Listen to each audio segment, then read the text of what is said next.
Você já riu na cara de alguém que te pediu ajuda? Tipo, realmente riu? Jogou de um papel na pessoa e mandou ela se virar? Pois é exatamente isso que um cara fez. E cara, ele não fazia ideia do tamanho do erro que estava cometendo.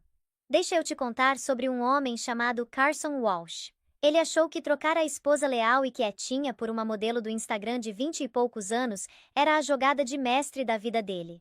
Passou meses se gabando para os amigos do clube de golfe sobre o upgrade que tinha feito. Mostrava o anel da Tiffany para todo mundo. Zombava da ex-esposa por ser econômica demais. Ele achava que tinha vencido. Achava que tinha quebrado ela. O que Carson não sabia é que a mulher simples que ele acabou de descartar era a neta secreta do magnata mais recluso do país. Ele não sabia que tinha acabado de libertar uma rainha. Essa é a história de como um segredo de bilhões de dólares destruiu o ego de um narcisista. Fica comigo porque essa viagem vai ser longa e vale cada segundo. O tilintar dos talheres contra a porcelana fina no restaurante mais caro de Manhattan normalmente soava como música para os ouvidos de Carson Walsh. Era o som do dinheiro, do status, de pertencer ao escalão superior da elite de Nova York, ou pelo menos o escalão que Carson desesperadamente fingia pertencer. Naquela noite, porém, o som era pontuado pelos soluços abafados da esposa dele de 6 anos, Meline. Por favor, Carson, Meline sussurrou, as mãos agarrando a borda da toalha branca. Ela parecia pequena. O cardigã marrom dela estava puído nas mangas, um contraste gritante com a clientela reluzente ao redor. Eu não tenho para onde ir. Minha mãe está doente. Se você me expulsar da casa agora, a gente vai parar na rua. Carson tomou um gole lento do vinho caro, saboreando o vintage antes de colocar a taça na mesa com um estalo seco. Ele ajeitou a gravata de seda, olhando para ela com uma expressão não de pena, mas de leve irritação. Meline, querida, não seja dramática. Carson suspirou alto o suficiente para a mesa vizinha ouvir. A gente discutiu isso. O acordo pré-nupcial era blindado. Você não trouxe nada para esse casamento e legalmente você sai com nada. É simplesmente negócios. A voz de Meline falhou, subindo ligeiramente. Eu trabalhei em 2 empregos. Eu paguei suas dívidas da faculdade. Os olhos de Carson se estreitaram. Ele se inclinou para frente, o rosto bonito se contorcendo num escárnio. E eu te proporcionei um estilo de vida que você nunca poderia sonhar. Mas vamos ser honestos, Meline. Você era um placeholder. Você é bege. Você não combina mais com minha marca. Ele puxou o celular e deslizou a tela, enfiando na direção dela. Na tela estava a foto de uma mulher que parecia ter sido fabricada num laboratório. Extensões loiras, dentes de porcelana e um corpo que desafiava a gravidade. Essa é Tiffany, Carson disse, um orgulho cruel inchando no peito dele. Ela tem 23 anos. Ela tem 2 milhões de seguidores. Quando eu entro numa sala com Tiffany, as pessoas param e olham. Quando eu entrava com você, perguntavam se você era minha assistente. Meline encarou a foto, a humilhação queimando as bochechas dela. Você está me largando por uma influenciadora. Eu estou te largando por um ativo, Carson corrigiu, sinalizando para o garçom trazer a conta. Tiffany entende o jogo. Ela é vibrante. Você é só cansativa. Eu preciso de uma esposa que combine com minha trajetória. Ele jogou um cartão de crédito preto na bandeja. Eu já empacotei suas coisas. Estão em caixas no lobby do prédio. O porteiro tem instruções de não te deixar subir. Eu sugiro que você vá buscar antes que chova. Meline sentiu o ar sair dos pulmões. Você empacotou minhas coisas? Carson se levantou, abotoando o blazer. Ele não olhou para trás. Saiu do restaurante com o andar de um homem que acreditava ser intocável, deixando a esposa se despedaçando entre os clientes do jantar. Do lado de fora, a chuva já tinha começado. Meline ficou de pé na calçada do Upper East Side, cercada por 3 caixas de papelão encharcadas contendo 6 anos da vida dela. Ela tinha $40 na conta bancária. A mãe dela estava num asilo público no Queens que elas mal conseguiam pagar. Enquanto ela lutava para levantar uma caixa molhada, um Porsche prateado elegante parou na guia com um guincho. A janela desceu. Era Carson. Por um segundo, Meline achou que ele tinha voltado para oferecer uma carona, um quarto de hotel, qualquer coisa. Ei! Carson gritou por cima da chuva. Acho que você tem meu recibo da lavanderia na sua bolsa. Deixe em cima da lata de lixo. Ele riu. O motor rugiu e o Porsche disparou, espirrando água de lama por todo o único casaco de inverno de Meline. Meline não chorou. O choque era profundo demais. Ela só ficou ali, tremendo, enquanto o mundo de riqueza e privilégio se afastava dela em alta velocidade. Ela ainda não sabia, mas aquela lama no casaco era o batismo da nova vida dela. Carson Walsh tinha acabado de cometer o maior erro da história das finanças de Nova York. 6 meses tinham passado desde aquela noite no restaurante. Dizer que a vida estava difícil seria um eufemismo brutal. Meline, agora usando o nome de solteira, Meline Sun, estava morando num apartamento de porão no Queens, que cheirava permanentemente a reboco úmido e repolho cozido. Ela trabalhava em 2 empregos. De dia, era arquivista numa biblioteca municipal empoeirada e sem verba. De noite, esfregava chãos num prédio comercial. Ironicamente, a apenas 3 quarteirões da firma de marketing chamativa de Carson. Ela mantinha a cabeça baixa, usava roupas cinzas e sem forma. Era invisível. Cada centavo que ganhava ia para o asilo Shady Acres. A mãe dela, Margaret, estava se apagando rápido. Demência era um ladrão cruel, roubando memórias dia após dia. Numa terça-feira à noite, Meline estava sentada ao lado da cama da mãe, dando sopa aguada de colherada na boca da mulher mais velha. O Arthur ligou? Margaret perguntou de repente, os olhos clareando por um breve momento de lucidez. Meline pausou. Mãe, a gente já conversou sobre isso. Não existe nenhum Arthur. Somos só nós duas. Sempre fomos só nós. Ele ficou tão bravo quando eu fui embora. Margaret sussurrou, agarrando o pulso de Meline com uma força surpreendente. Eu não queria o dinheiro sujo dele, filha. Eu queria amor. Eu escolhi seu pai. Arthur nunca me perdoou. Eu sei, mãe. Meline a acalmou, assumindo que era mais um delírio. A mãe dela frequentemente falava de um pai rico que a deserdou, mas Meline sempre assumiu que era um mecanismo de defesa para lidar com a pobreza delas. Descansa agora. O celular de Meline vibrou. Era uma notificação do Instagram. Contra o bom senso, ela tinha mantido vigilância sobre Carson. A foto na tela fez o estômago dela revirar. Era Carson e Tiffany num iate no Mediterrâneo. Tiffany estava usando um biquíni que custava mais que o carro de Meline. A legenda dizia: upgrade de casal poderoso, vivendo minha melhor vida, tão feliz por ter cortado o peso morto. Os comentários estavam cheios de bajuladores elogiando Carson por ter feito o upgrade. Meline sentiu uma lágrima escorrer pela bochecha. Peso morto, ela sussurrou para o quarto vazio. Nesse momento, a porta do quarto de hospital se abriu. Meline rapidamente enxugou os olhos, esperando uma enfermeira. Em vez disso, um homem estava parado ali. Ele era alto, usando um terno de 3 peças cinza carvão que gritava alfaiataria sob medida. Tinha cabelo prateado, olhos azuis frios e carregava uma pasta de couro que parecia mais velha que Meline. Ele parecia um tubarão em roupas humanas. Meline St. James? O homem perguntou. A voz dele era um barítono profundo que comandava a atenção. Sim. Meline se levantou, protetora da mãe. Quem é você? O horário de visitas acabou.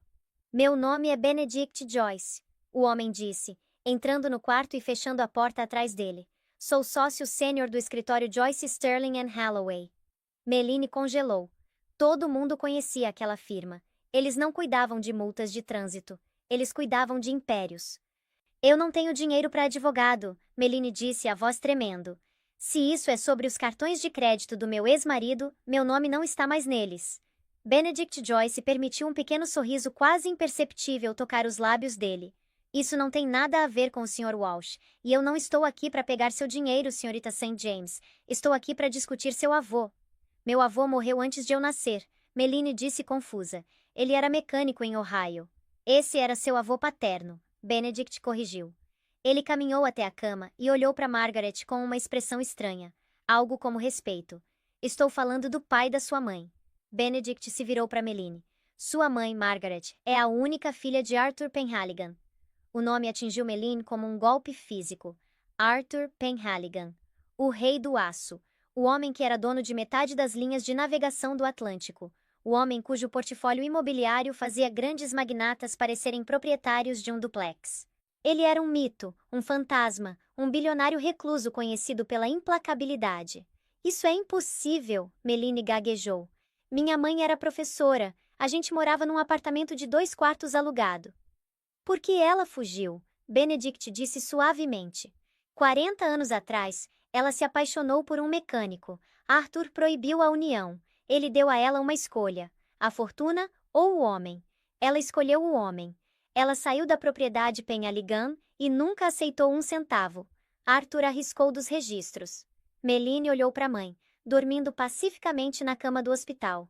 A mulher que cortava cupons e usava roupas de segunda mão era uma herdeira. Por que você está aqui agora? Meline perguntou, o coração acelerado. Porque Arthur Penhaligon morreu há 3 dias, Benedict disse. E apesar do afastamento, ele nunca mudou o testamento final. Era um homem teimoso, mas acreditava em linhagem acima de tudo. Benedict abriu a pasta e tirou um envelope grosso cor de creme lacrado com cera vermelha. Você precisa vir comigo, Meline, para a leitura do testamento. Eu não posso deixar minha mãe, ela protestou. Senhorita St. James, Benedict disse, a voz dele baixando uma oitava. Se você vier comigo, você pode comprar esse hospital e transformá-lo na sua casa de hóspedes pessoal amanhã de manhã. Sua mãe vai ter o melhor tratamento do mundo. Meline olhou para a foto do Instagram de Carson no celular, o homem que a chamou de peso morto. Então olhou para o advogado. Tá bom, ela sussurrou. Eu vou. A viagem de carro foi silenciosa. Benedict Joyce dirigia um Bentley que deslizava sobre os buracos do Queens, como se eles não existissem. Eles saíram da cidade, indo para o norte em direção ao Vale do Hudson. Depois de 2 horas, chegaram a portões de ferro que tinham pelo menos 10 metros de altura. A placa simplesmente dizia, Blackwood Manor. Eu pensei que a gente estava indo para um escritório, Meline perguntou, agarrando a bolsa. Arthur não confiava em escritórios, Benedict respondeu. Ele conduzia negócios do escritório dele em casa. A entrada da propriedade tinha quase 5 quilômetros de extensão. Quando a casa finalmente apareceu, Meline ofegou. Não era uma casa, era um castelo. Torres de pedra, jardins extensos, fontes que pareciam pertencer a Versalhes. Eles entraram no grande saguão. Era frio, cheio de estátuas de mármore e retratos de ancestrais de aparência severa. Estamos esperando mais uma pessoa, Benedict disse checando o relógio. O executor do fundo de caridade. Um momento depois, uma porta lateral se abriu, e um homem baixo e careca num terno barato entrou apressado. Ele parecia nervoso. Esse era o Sr. Finkel, o contador. Benedict sentou Meline numa mesa de mogno comprida o suficiente para acomodar 50 pessoas. Ele ficou de pé na cabeceira da mesa e quebrou o lacre de cera no envelope. Última vontade e testamento de Arthur James Penhaligon. Benedict começou. Ele leu páginas de jargão legal. Pequenos legados foram feitos para a equipe. Quantias generosas, na verdade. Então vieram os ativos. Para a Fundação Penhaligon, deixo minha coleção de arte marítima do século XIX. Benedict leu. Meline esperou. Ela esperava talvez $100.000, talvez o suficiente para pagar o tratamento da mãe e conseguir um apartamento decente. E agora para o patrimônio residual. Benedict pausou. Ele tirou os óculos e olhou diretamente para Meline. A totalidade das minhas participações, incluindo o Penhaligon Shipping, o Helios Tech Group, os portfólios imobiliários em Londres, Nova York e Tóquio, e os ativos líquidos mantidos no fundo das Ilhas Cayman, devem ser legados à minha linhagem direta. Benedict respirou fundo. Já que minha filha Margaret é considerada medicamente incapacitada, a totalidade do patrimônio passa para sua herdeira direta, Meline St. James. A sala ficou em silêncio. O quê? O que isso significa? Meline perguntou, a voz tremendo. Qual é o valor do patrimônio residual? O Sr. Finkel, o contador, falou pela primeira vez. Ele limpou a garganta nervosamente. Até o fechamento do mercado ontem, após impostos, aproximadamente 42 bilhões de dólares. Os ouvidos de Meline zuniam. A sala girou. Bilhão com B? Sim, Benedict disse. Você agora é a 4ª mulher mais rica da América do Norte. Meline riu. Era um som histérico e borbulhante. Isso é uma piada. Carson colocou você para fazer isso. É um programa de pegadinha?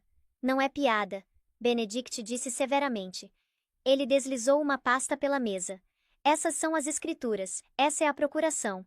Você é dona do prédio onde seu ex-marido trabalha. Você é dona do banco que detém a hipoteca dele. Você é dona do clube de campo onde ele joga golfe. Meline parou de rir.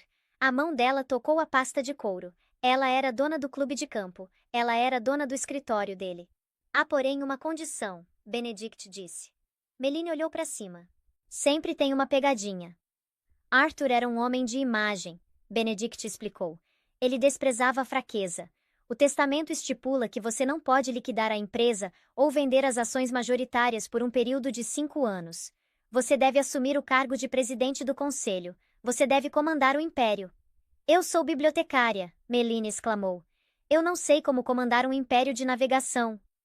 Você vai aprender, Benedict disse, os olhos dele brilhando. Eu vou te ensinar, mas há uma condição mais imediata. Para reivindicar a herança, você deve aparecer publicamente como herdeira no baile do solstício Penhaligon no mês que vem. É o maior evento social do ano. A imprensa vai estar lá. Os tubarões vão estar lá. Benedict se inclinou. E eu tomei a liberdade de checar a lista de convidados. Seu ex-marido, Sr. Walsh, comprou uma mesa. Ele pretende usar o evento para lançar sua nova marca de luxo com a nova esposa. Um fogo se acendeu no peito de Meline, um fogo azul e frio que ela nunca tinha sentido antes. Carson ia estar lá. Ele ia exibir Tiffany no baile do avô dela, na casa dela. Ela lembrou da lama no casaco. Lembrou dele chamando ela de peso morto. Meline St. James se endireitou na cadeira. Ela prendeu uma mecha de cabelo atrás da orelha. Quando olhou para Benedict Joyce, o medo tinha sumido dos olhos dela. Benedict, ela disse, a voz firme. Sim, senhorita St. James. Temos um mês antes do baile. Ela se levantou. Eu preciso de um guarda-roupa, preciso de um corte de cabelo, e preciso saber tudo sobre aquisições hostis. Benedict Joyce sorriu, um sorriso genuíno e predatório. Eu acho, senhorita St. James, que essa vai ser uma parceria muito divertida. Na manhã seguinte, Meline acordou numa cama do tamanho do apartamento inteiro onde ela morava antes. Os lençóis eram de algodão egípcio, com uma contagem de fios tão alta que pareciam seda líquida. Por um momento ela entrou em pânico, achando que tinha perdido a hora para o turno na biblioteca. Então viu o teto, um afresco pintado à mão de anjos e nuvens de tempestade, e lembrou que era a herdeira. O café da manhã foi servido no solário. Benedict Joyce já estava lá, lendo o Financial Times e bebendo um expresso. Ao lado dele estava uma mulher com cabelo platinado curto e óculos que pareciam arte geométrica. Bom dia, presidente, Benedict disse sem olhar para cima. Coma rápido, temos trabalho a fazer. Essa é Dominique, ela está aqui para queimar seu guarda-roupa. Meline olhou para baixo, para os moletons cinzas dela. Queimar? Metaforicamente, Dominique disse, o sotaque francês cortante. Ela circulou Meline como um abutre, inspecionando uma carcaça. Olhando para essa mistura de poliéster, talvez literalmente seja melhor. Você está se escondendo, Cherie. Você é uma tartaruga numa concha. Hoje nós quebramos a concha. As 3 semanas seguintes foram um borrão de agonia e educação. Não foi uma montagem de filme, foi um treinamento militar. Meline não apenas cortou o cabelo, ela ganhou uma nova identidade. O cabelo castanho sem graça que ela normalmente mantinha num coque bagunçado foi cortado num bob angulado e tingido de um castanho escuro rico que capturava a luz. A pele dela foi esfoliada, polida e tratada até o tom acinzentado da pobreza e exaustão desaparecer, substituído por um brilho que só dinheiro podia comprar. Mas a transformação física foi a parte fácil. O condicionamento mental foi a tortura. Benedict se mudou para a ala leste da propriedade. Todo dia, das 6 da manhã até meia-noite, ele a treinava. Qual é o lucro e perda da divisão de tecnologia Helios? Ele latia para ela enquanto almoçava. Lucro subiu 4%, mas os gastos com pesquisa e desenvolvimento estão sangrando a projeção trimestral. Meline recitava, os olhos escaneando um tablet. Correto. E a greve de transporte em Roterdã? Negociações estagnadas. Precisamos oferecer um aumento de 2% na pensão ou perdemos uma semana de trânsito. Eu autorizei o aumento esta manhã. Benedict abaixou a xícara de café. Ele olhou para ela. Bom, você autorizou? Sim. Meline disse, a voz mais firme do que tinha sido uma semana atrás. Nos custa 4 milhões agora, mas economiza 50 milhões em contratos atrasados. Era a única decisão lógica. Benedict sorriu. Você está aprendendo a pensar como Arthur. Uma noite, nos arquivos do escritório do avô, Meline encontrou um arquivo que gelou o sangue dela. Ela estava revisando a lista de empresas que deviam dívidas significativas ao braço de empréstimos privados da propriedade Penhaligon, Chimera Capital. O dedo dela parou num nome no meio da lista. Walsh Creative Group. Ela puxou o arquivo. Carson tinha feito um empréstimo de 3,5 milhões de dólares 2 anos atrás para expandir os escritórios e comprar o Porsche. Ele tinha alavancado os ganhos futuros contra o empréstimo. Mas olhando os relatórios recentes, a Walsh Creative estava sangrando dinheiro. Ele tinha perdido 3 clientes importantes no último trimestre. Estava 3 meses atrasado nos pagamentos. Melina encarou os números. Carson não estava apenas vivendo sua melhor vida como o Instagram dele dizia. Ele estava se afogando. Estava financiando o estilo de vida luxuoso com dívidas que ela agora possuía. Benedict. Melina chamou. O advogado entrou no escritório. Sim? Esse empréstimo. Ela bateu no papel. Walsh Creative. Está tecnicamente inadimplente, não está? Benedict olhou de relance. Tecnicamente sim. Normalmente damos um período de carência de 6 meses antes de executar a dívida ou confiscar ativos. É procedimento padrão. Melina olhou para cima. O novo corte de cabelo emoldurava um rosto que não era mais suave. Os olhos dela eram duros. Revoga o período de carência, ela disse. Benedict ergueu uma sobrancelha. Isso é agressivo. Se você cobrar o empréstimo agora, ele vai estar insolvente em 48 horas. Não, Melina o corrigiu. Eu não quero falir ele ainda. Eu quero ser dona dele. Converta a dívida em participação acionária. Ative a cláusula que permite à Chimera Capital assumir o controle majoritário em caso de inadimplência. O sorriso de Benedict se alargou. Você quer se tornar a chefe dele? Eu quero me tornar o pesadelo dele, Melina respondeu. Mas ele não pode saber que sou eu. Ainda não. Use uma empresa de fachada. Deixa ele pensar que um investidor misterioso está salvando ele. Eu quero que ele se sinta seguro. Quero que ele se sinta arrogante de novo. E então, no baile, eu quero esmagá-lo. Arthur teria ficado aterrorizado com você, Benedict murmurou, pegando o arquivo.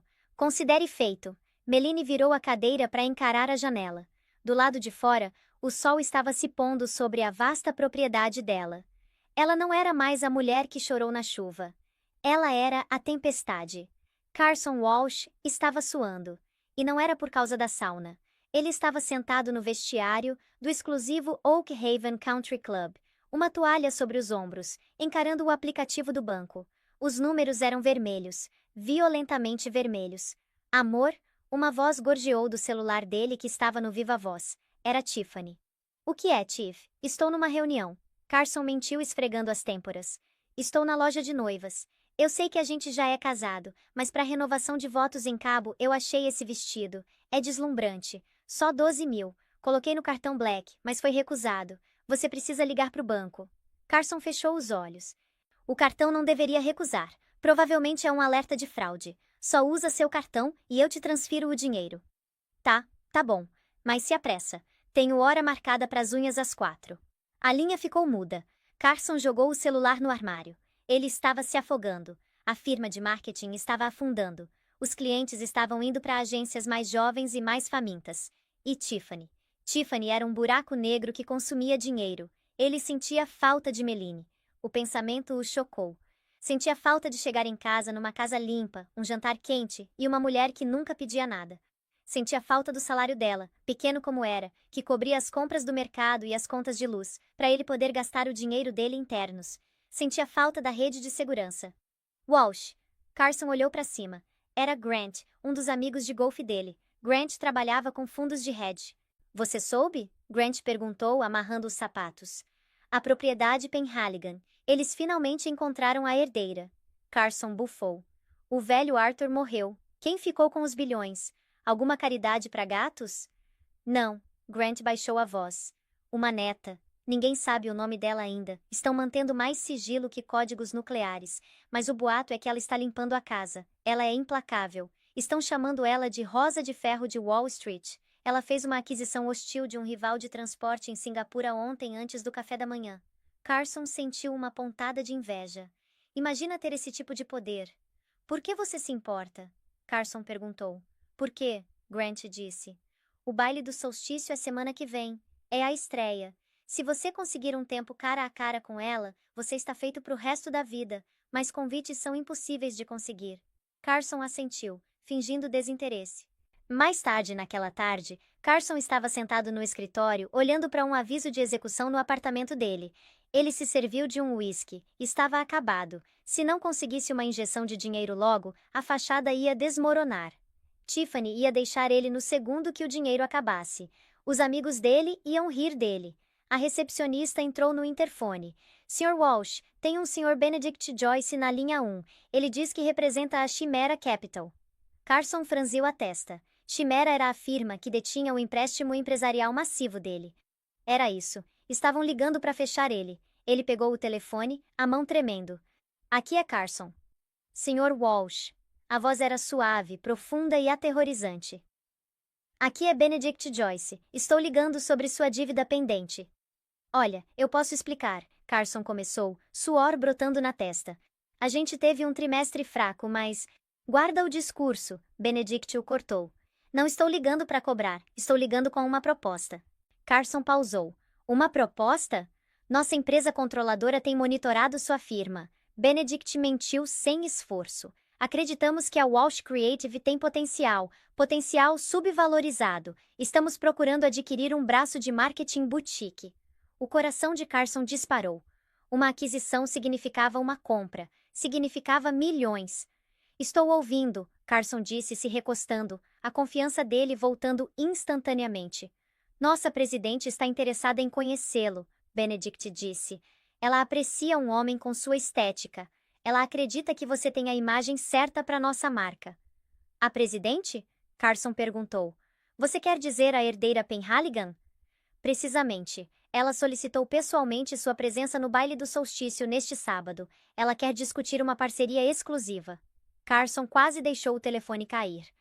A herdeira bilionária queria ele. Claro que queria. Ele era Carson Walsh. Era charmoso, bonito e brilhante. O fracasso nos negócios não era culpa dele. Era o mercado. Finalmente alguém reconhecia o gênio dele. Acho que posso limpar minha agenda, Carson disse, tentando parecer entediado. Excelente. Vamos enviar um mensageiro com o convite. É para 2 pessoas. Traga sua esposa. A presidente está ansiosa para conhecer a mulher que capturou seu coração. Eu vou estar lá, Carson disse. Ele desligou e soltou um grito de vitória. Pegou o aviso de execução e rasgou em pedaços. Estava de volta ao topo. Discou para Tiffany. Amor, cancela a viagem para Cabo. A gente vai pro baile Penhaligon. E compra aquele vestido.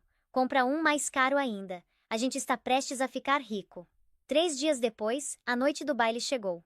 Blackwood Manor estava iluminada como uma supernova. Uma fila de limusines se estendia pela entrada.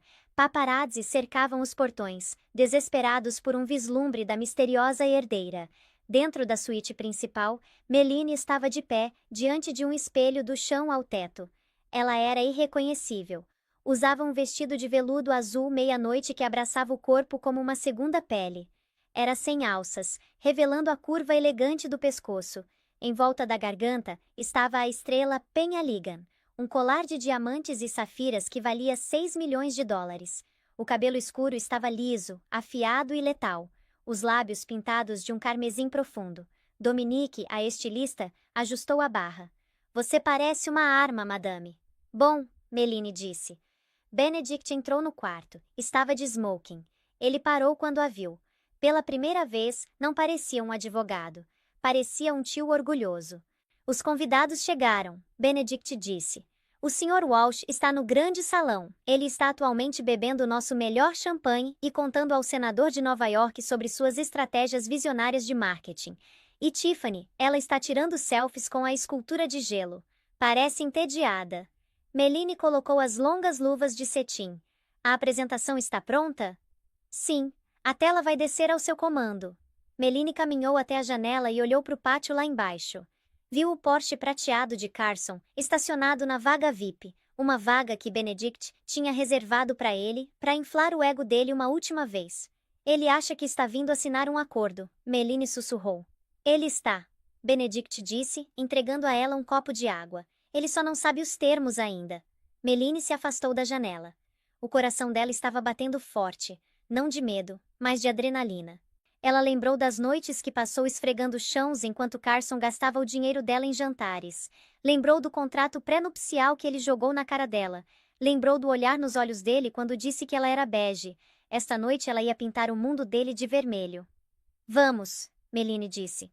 Não quero deixar meu parceiro de negócios esperando.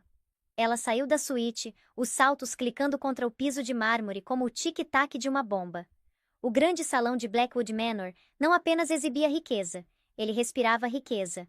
Os tetos subiam 10 metros de altura, sustentados por colunas de mármore italiano, que tinham sido importadas antes da Primeira Guerra Mundial. O ar estava denso com o perfume de lírios brancos, cera de abelha e um silêncio pesado específico que só existe em salas onde o patrimônio líquido dos ocupantes excede o PIB de pequenas nações. Carson Walsh estava perto do centro da sala, vibrando com uma energia nervosa e elétrica. Ele tomou um gole do Dom Perignon Vintage, as bolhas afiadas contra a língua, e examinou a multidão. Viu senadores, magnatas de tecnologia e barões do transporte. Estar ali, respirando aquele ar, parecia uma droga. Confirmava tudo que ele acreditava sobre si mesmo, que ele pertencia ao topo. Ele ajeitou a gravata borboleta de seda, capturando o reflexo numa janela escura. Estava com a aparência certa, sentia-se no papel. Essa arquitetura é um pouco pesada, não acham? Carson disse em voz alta para um trio de investidores parados por perto. Ele gesticulou vagamente para o painel de mogno esculpido à mão. Se eu estivesse aconselhando a propriedade numa reformulação de marca, eu sugeriria uma modernização. Vidro, aço, minimalismo. Algo que grita futuro, não museu. É o que eu digo para os meus clientes. Você tem que evoluir ou morrer. Os investidores, homens que eram donos de frotas de navios-tanque e pedaços do centro de Tóquio, olharam para ele com diversão educadamente velada, mas não disseram nada. Carson interpretou o silêncio deles como admiração. Ao lado dele, Tiffany mudava o peso de um pé para o outro. Estava digitando furiosamente no celular, o rosto iluminado pela luz azul fria da tela. Carson, meus pés estão literalmente me matando, ela choramingou sem olhar para cima. E o serviço aqui é péssimo. Estou tentando postar uma story da escultura de gelo há 10 minutos. Tá falhando. Como um bilionário não tem 5G. Shh, amor. Carson sibilou, exibindo um sorriso falso e ofuscante para uma socialite que passava. Ele se inclinou perto do ouvido de Tiffany, o aperto no braço dela apertando levemente. Você faz ideia de quem está nessa sala? Estamos a momentos do maior negócio da minha vida. A presidente vai estar aqui a qualquer segundo. Só fica bonita, segura sua bebida e não fala a não ser que alguém te pergunte sobre caridade ou cachorrinhos. Qualquer coisa assim. Tiffany suspirou, revirando os olhos. Só fecha o acordo pra gente poder ir pra Cabo. Eu preciso de férias do seu estresse de guerra. De repente, o burburinho de conversa no grande salão foi cortado. Os enormes lustres de cristal acima escureceram, lançando a sala num crepúsculo dramático. Um único holofote intenso cortou a escuridão, iluminando o topo da grande escadaria. O silêncio foi instantâneo e absoluto. Benedict Joyce pisou na luz. Ele estava no patamar parecendo menos um advogado e mais o guardião do submundo. Ele esperou um momento, deixando a antecipação coalhar no ar. Senhoras e senhores, a voz de Benedict ecoou, projetando sem esforço até o fundo do salão sem microfone. Convidados ilustres, é minha distinta honra apresentá-los ao futuro desta família. Carson cutucou Tiffany com o cotovelo. Aí vem, ele sussurrou, um sorriso presunçoso brincando nos lábios. Assiste isso. Aposto que é alguma solteirona antiga que herdou tudo e não sabe a diferença entre uma planilha e uma receita de tricô. Vou ter ela na palma da minha mão em 5 minutos. Benedict continuou, os olhos dele escaneando a sala abaixo. Por favor, recebam a nova presidente do fundo Penhaligon, CEO do Helios Tech, e única herdeira do patrimônio de Arthur Penhaligon, senhorita Meline St. James. O nome pairou no ar por uma fração de segundo. Carson franziu a testa. St. James. O nome arranhava a parte de trás da mente dele, familiar mas fora de contexto, como uma música que ele não conseguia identificar. Então uma figura pisou no holofote. Um suspiro coletivo, audível e agudo, ondulou pela sala. A mulher no topo da escada era uma visão de elegância aterrorizante. Ela usava um vestido de veludo azul meia-noite que parecia absorver a luz, abraçando o corpo como uma segunda pele, antes de cascatear até o chão. O tecido era escuro e rico, um contraste gritante com a luminosidade pálida da pele dela. Em volta do pescoço estava a estrela Penhaligon, um colar de diamantes e safiras tão pesado e brilhante que parecia que ela estava usando uma constelação. O cabelo, antes um coque bagunçado sem graça, agora era um bob liso e afiado de castanho escuro que emoldurava um rosto de perfeição de porcelana. Os lábios estavam pintados de um carmesim vermelho, sangue profundo. Ela não parecia uma pessoa. Parecia uma arma forjada em ouro. Carson apertou os olhos, inclinando a cabeça. A estrutura óssea. O jeito que ela mantinha o queixo alto e desafiador. Os olhos. Não. Carson sussurrou. A palavra caiu da boca dele como uma pedra. O cérebro dele começou a falhar, rejeitando os dados visuais. Não podia ser. Era impossível. A mulher que ele conhecia usava cardigans de loja popular. A mulher que ele conhecia cortava cupons de detergente. A mulher que ele conhecia era bege. Meline começou a descer as escadas. Clique, clique, clique. O som dos saltos dela no mármore era o único som na sala cavernosa. Ela não olhava para a multidão. Não olhava para o chão. Os olhos dela estavam travados num ponto específico da sala. Ela estava olhando diretamente para Carson. Cada passo que ela dava era uma martelada na realidade dele. Conforme ela se aproximava, o impossível se tornava inegável. O jeito que ela andava era o mesmo, mas despido do pedido de desculpas que costumava defini-lo. Carson, Tiffany sussurrou, puxando a manga dele. Por que ela está olhando pra gente? Você conhece ela? Carson não conseguia falar. A garganta dele tinha fechado. O champanhe no estômago dele virou ácido. Meline chegou ao pé da escada. A multidão, sentindo a energia cinética entre a herdeira e o convidado, se abriu instintivamente. Eles criaram um caminho largo que levava direto a Carson Walsh. Ela caminhou pelo corredor. Ela cheirava a jasmim caro, ozônio frio e poder absoluto. Ela parou a exatamente meio metro dele, perto o suficiente para ele ver os flocos dourados nos olhos dela, olhos em que ele tinha olhado por 6 anos e nunca realmente visto. Olá, Carson, ela disse. A voz dela era suave, fria e totalmente desprovida de calor. Era a voz de um juiz, entregando um veredito. Maddie, Carson engasgou, a voz dele falhando como a de um adolescente. Meline, é você mesmo? Você parece surpreso, Meline disse, um pequeno sorriso sem humor tocando os lábios. Achou que eu não conseguiria entrar na lista de convidados? Eu não entendo, Carson gaguejou. Ele olhou ao redor desesperadamente, como se esperando uma equipe de câmeras aparecer. Sua mãe, o asilo, o dinheiro, você me pediu ajuda com os custos da mudança. Minha mãe está atualmente descansando na ala oeste, Meline disse, a voz afiando. Ela está recebendo o melhor tratamento do mundo, que devo acrescentar, é significativamente mais do que ela jamais recebeu quando eu estava implorando para você ajudar com os remédios dela. Carson estremeceu. Ele tentou se recuperar, os instintos de sobrevivência ativando. Ele forçou o rosto numa máscara de charme, embora o sorriso estivesse tremendo nas bordas. Uau, Maddie, você está incrível. Sério, olha para você. Ele gesticulou para o vestido dela, as mãos tremendo. Eu sempre soube que você tinha esse potencial. Eu sempre te disse que você era especial, não disse? No fundo, eu sabia. Na verdade, Meline interrompeu, o tom leve mas letal. Você disse que eu era bege. Você me disse que eu era um placeholder. Você disse que eu não combinava com sua marca. Ela olhou para Tiffany, que estava encarando de boca aberta, agarrando a bolsa de grife como uma boia salva-vidas. E você disse que precisava de um upgrade. Uma onda de sussurros atravessou a sala. A ex-esposa. Ele largou a herdeira Penhaligon. As socialites cobriram as bocas, os olhos disparando entre os três, bebendo o drama. Eu estava estressado. Carson riu nervosamente, estendendo a mão como se fosse tocar o braço dela.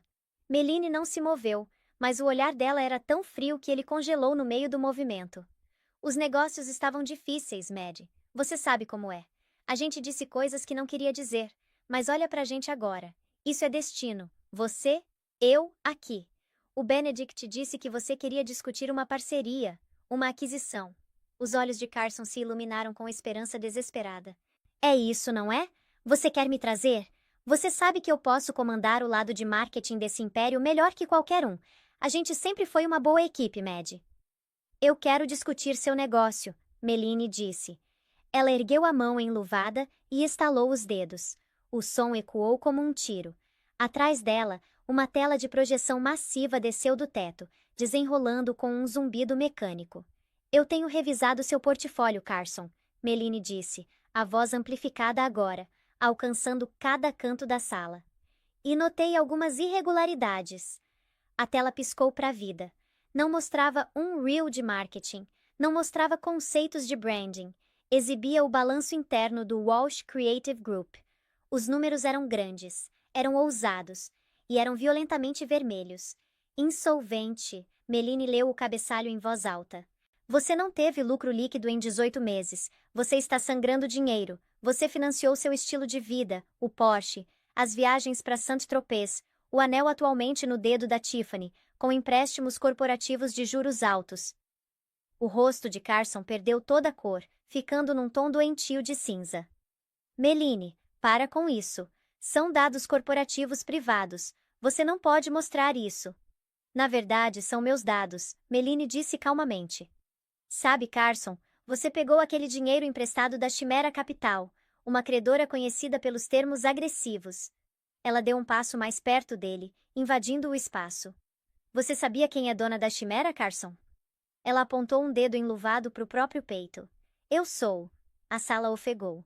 Eu comprei sua dívida, Meline continuou, a voz baixando para um sussurro aterrorizante que só ele e a primeira fila podiam ouvir.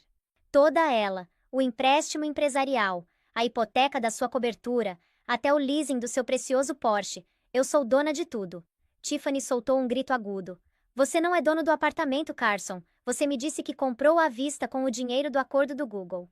Meline ignorou Tiffany, manteve os olhos fixos em Carson, assistindo a luz morrer nos olhos dele.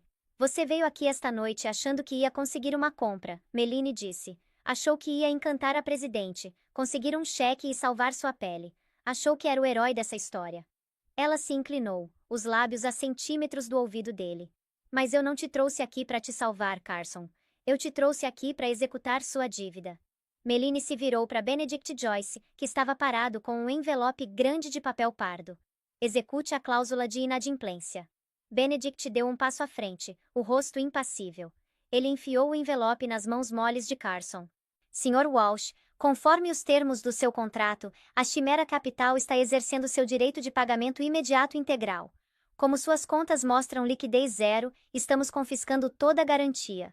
A partir de agora, Walsh Creative é uma subsidiária integral das indústrias Penhaligon. Sua posição como CEO está terminada por negligência grave. Você não pode fazer isso, Carson gritou, a voz subindo para um tom histérico. Ele olhou ao redor da sala, implorando por um aliado. Ela é louca, isso é uma vingança, alguém me ajuda. Mas a elite de Nova York olhou de volta para ele com desgosto frio e destacado. No mundo deles, perder dinheiro era um pecado. Mentir sobre isso era uma sentença de morte social. Ser publicamente destruído pela mulher mais poderosa da sala? Isso era apenas entretenimento, Benedict acrescentou, checando o relógio de bolso. Já enviamos uma equipe para assegurar os ativos. As fechaduras do seu apartamento foram trocadas. O Porsche na entrada... Bom, o manobrista entregou as chaves para nossa equipe de transporte. Carson ficou ali, despido de tudo. Empresa, casa, carro, status, em menos de 3 minutos. Ele olhou para Meline, os olhos molhados de lágrimas de pânico. Mad, por favor, ele choramingou. A gente era família. Você me amou uma vez. Você não pode me deixar na rua. Eu não tenho para onde ir. Meline olhou para ele. Ela lembrou de ficar de pé na guia na chuva, tremendo ao lado das caixas dela. Lembrou do som do motor dele acelerando enquanto ia embora. Lembrou dele mandando ela colocar o recibo da lavanderia na lata de lixo. Eu não estou te deixando na rua, Carson, Meline disse suavemente. Uma fagulha de esperança brilhou nos olhos dele. Estou te deixando exatamente onde você me deixou, ela terminou. E não se preocupa com suas roupas. Eu mandei empacotar em caixas. Você pode pegar no portão da frente. Se chover, bom, eu sugiro que você tente se mover rápido. Ela virou as costas para ele. Era uma dispensa mais dolorosa que um tapa. Segurança, ela comandou calmamente. Por favor, escortem o Sr. Walsh para fora da minha propriedade. Ele está invadindo. 2 homens grandes em ternos escuros se materializaram das sombras. Eles agarraram Carson pelos braços, erguendo-o enquanto os joelhos dele cediam. Tiffany! Carson gritou enquanto era arrastado para trás, os calcanhares dele derrapando no mármore. Tiffany! Amor, vem! A gente precisa ir! A gente vai resolver isso! Tiffany ficou ali congelada. Ela olhou para a mulher mais rica do hemisfério ocidental, de pé, alta e régia. Então olhou para o homem quebrado, suando e gritando, sendo carregado como lixo. Devagar, deliberadamente, Tiffany tirou o enorme anel de diamante de noivado do dedo. Na verdade, Tiffany disse, a voz carregando claramente. Ela jogou o anel em Carson. Ele bateu no peito dele e tilintou no chão. Acho que vou pegar um Uber. Esse anel provavelmente era zircônia de qualquer jeito. A multidão irrompeu em aplausos educados e contidos, enquanto as pesadas portas de carvalho batiam atrás de Carson Walsh, cortando os gritos dele. Meline não olhou para trás. Ela respirou fundo, inalando o perfume da vitória. Pegou uma taça de cristal de champanhe de um garçom que passava, ergueu para a sala atônita, e ofereceu a eles um sorriso deslumbrante e genuíno. Agora, ela disse, a voz firme e comandante. Quem quer falar sobre o futuro do transporte marítimo? 1 ano depois. O sol da manhã cortava através das janelas do chão ao teto da torre Penhaligon, banhando o escritório do 50º andar numa luz dourada afiada. Era uma vista que comandava respeito. Manhattan se espalhava abaixo como uma placa de circuito de aço e ambição, movendo-se num ritmo que Meline St. James agora ajudava a orquestrar. Ela estava sentada atrás de uma mesa enorme, esculpida da madeira recuperada do primeiro navio mercante do avô. A madeira era rústica e escura, um lembrete tátil de que esse império não foi construído no papel, mas na garra e no spray do oceano. Meline destampou a caneta tinteiro, a ponta arranhando suavemente contra o papel grosso. Ela estava finalizando uma contribuição pessoal, uma doação de 10 milhões de dólares para a Associação Nacional de Alzheimer. Ela pausou por um momento, deixando a tinta secar. 1 ano atrás, 40 dólares parecia uma fortuna. Hoje ela podia mudar a trajetória da pesquisa médica com uma assinatura. Mas o dinheiro importava menos para ela do que a paz que tinha comprado. A mãe dela, Margaret, não estava mais olhando para a tinta descascada de uma instalação pública. Estava morando na casa de hóspedes em Blackwood Manor, um espaço cheio de luz natural, lençóis macios e o perfume de lavanda fresca. Tinha uma equipe de cuidados em tempo integral, que a tratava como realeza. Ainda ontem, Margaret tinha reconhecido Meline, apertando a mão dela e perguntando se podiam plantar hortênsias na primavera. Aquele único momento valia cada reunião estressante do conselho, cada negociação hostil, cada noite sem dormir dos últimos 12 meses. Meline colocou a caneta na mesa e checou o tablet. A agenda dela era uma fortaleza de obrigações. Um almoço com o ministro do Comércio japonês, ao meio-dia, seguido por uma revisão trimestral da divisão de tecnologia Helios. A vida dela era cheia, era exigente, mas pela primeira vez na história dela, era inteiramente dela. Ela alcançou a revista na esquina da mesa. Era a última edição da Forbes. Dominando a capa, estava o retrato de uma mulher com cabelo castanho afiado, olhos penetrantes e um leve sorriso conhecedor. A manchete era ousada e inflexível. A Rosa de Ferro, como Meline St. James, redefiniu o Império Moderno. Meline passou o dedo pela capa brilhante. Ela mal se reconhecia na foto. A mulher assustada que ficou de pé na chuva com 3 caixas encharcadas tinha ido embora, queimada pela necessidade. No lugar dela estava essa titã, uma mulher que tinha aprendido que gentileza não precisava significar fraqueza. Ela folheou a revista, passando pelos artigos sobre tendências de mercado e futuros tecnológicos até chegar às páginas do final. Parou na coluna de fofocas, uma sessão de prazer culpado que rastreava a ascensão e queda dos escaladores sociais de Nova York. Ali, enfiada no canto inferior, estava uma foto granulada e cândida tirada por celular. O cenário era inconfundivelmente sem glamour. O balcão de locadora de carros iluminado por fluorescentes no aeroporto LaGuardia. O sujeito era um homem usando um colete de poliéster amarelo brilhante e mal ajustado sobre uma camisa amassada. A linha do cabelo estava recuando, e bolsas profundas pendiam sob os olhos. Ele foi capturado no meio de um grito, apontando o dedo para um cliente irritado, provavelmente discutindo sobre uma taxa de combustível escondida. A legenda era breve e brutal. Como os poderosos caíram. Ex-figurão do marketing Carson Walsh, flagrado trabalhando no balcão da locadora popular.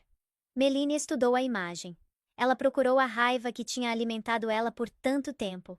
Procurou satisfação, a emoção da vingança. Mas enquanto olhava para o rosto cansado e frustrado de Carson, ela percebeu algo profundo. Ela não sentia absolutamente nada. O ódio tinha evaporado, deixando para trás apenas uma indiferença leve. Ele não era mais um monstro, era apenas um estranho. Era uma lição que ela tinha aprendido da maneira difícil. Um capítulo que ela tinha terminado de ler e fechado o livro. Uma batida suave interrompeu os pensamentos dela. Benedict Joyce entrou na sala. O cabelo prateado estava perfeitamente arrumado, e ele carregava um tablet com o ar de um homem que sabia que era o braço direito do poder. O relacionamento deles tinha evoluído ao longo do ano. Ele não era mais apenas advogado ou mentor, era o parceiro dela nas trincheiras. O carro está esperando lá embaixo, presidente, Benedict disse, checando o relógio. O trânsito está pesando na via expressa. Obrigada, Benedict. Estou pronta. Ah, e mais uma coisa. Benedict pausou, um brilho travesso nos olhos azuis. Ele tirou um envelope amassado do bolso interno do paletó. Isso chegou na recepção esta manhã. É do Sr. Walsh. Melanie ergueu uma sobrancelha, embora o pulso permanecesse firme. Ah, ele está pedindo uma reunião, Benedict explicou, o tom seco. E um pequeno empréstimo ponte. Aparentemente, ele tem um conceito para um aplicativo revolucionário de lavagem de carros que utiliza blockchain. Ele afirma que vai revolucionar a indústria. Melanie riu. Não foi uma risada amarga, nem zombeteira. Foi o som leve e arejado de alguém que estava verdadeiramente livre. A pura audácia do homem era quase impressionante na delírio dela. Uma lavagem de carros blockchain. Ela refletiu, balançando a cabeça. Devo redigir uma rejeição formal? Benedict perguntou, segurando a carta sobre a lixeira de reciclagem. Melanie se levantou, alisando as lapelas do blazer.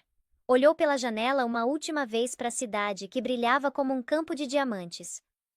Não precisa de formalidades, ela disse, pegando a bolsa. Considere já feito. Benedict sorriu, amassando o envelope na mão. Melanie caminhou em direção às pesadas portas de carvalho do escritório. Não olhou para trás para a revista da Forbes, ou para a Vista, ou para o fantasma da vida que ela costumava ter. Tinha uma reunião para ir. Tinha um império para comandar. Ela tinha atravessado o fogo para chegar ali, e tinha saído do outro lado não como cinzas, mas como aço. Melanie St. James saiu para o corredor. O ritmo dos saltos ecoando como uma batida cardíaca contra o mármore, movendo-se firme e inabalavelmente para o futuro.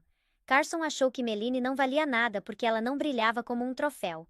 Ele não percebeu que enquanto corria atrás de purpurina, estava jogando fora um diamante. Ele aprendeu a lição mais difícil de todas. Você nunca deveria julgar o valor de alguém pela luta atual, porque você nunca sabe quem essa pessoa está destinada a se tornar. Melanie não apenas herdou uma fortuna, ela herdou o valor próprio. E Carson? Ele herdou exatamente o que deu. Nada. E aí, o que você achou? Quem teve o final mais satisfatório? A Melanie foi cruel demais, ou Carson mereceu exatamente o que recebeu? Me conta nos comentários aí embaixo. Eu leio cada um deles. Se você curtiu essa história de karma e justiça, por favor dá aquele like. Isso realmente ajuda o canal a crescer. E se você ainda não se inscreveu, aperta o botão e ativa o sininho para nunca perder uma história nova. A gente tem um conto maluco vindo semana que vem sobre um ganhador de loteria que escondeu o bilhete num lugar que a família gananciosa dele nunca ia procurar. Você não vai querer perder. Obrigado por assistir e lembra, cuidado com quem você pisa na subida. Você pode encontrar essa pessoa na descida. Até a próxima. A tinta nos papéis do divórcio estava borrada por uma única lágrima caindo, mas a mão segurando a caneta não tremia mais. Você consegue imaginar esse cenário? Uma mulher sentada numa mesa de jantar de Natal, cercada de cristais e o aroma de peru assado, enquanto o homem que ela amou por 3 anos ri com outra mulher. A sogra, uma matriarca de punho de ferro, observa com um sorriso frio e triunfante. Eles achavam que estavam descartando uma professora quebrada e desamparada. Achavam que tinham vencido. Mas quando Helena deslizou os papéis assinados pela mesa, as pesadas portas de carvalho da sala de jantar se abriram com força. Eles não sabiam que a mulher que acabaram de humilhar era a única herdeira do Império Vance. Não sabiam que, ao assinar aqueles papéis, Helena não tinha perdido um marido. Ela tinha acabado de executar a hipoteca de toda a vida deles. Essa é a história de como a família Sterling perdeu tudo no jantar de Natal. Fica comigo porque essa história vai te deixar de queixo caído. A neve estava caindo pesada sobre a mansão em Greenwich, Connecticut, pintando uma cena perfeita de riqueza e tranquilidade.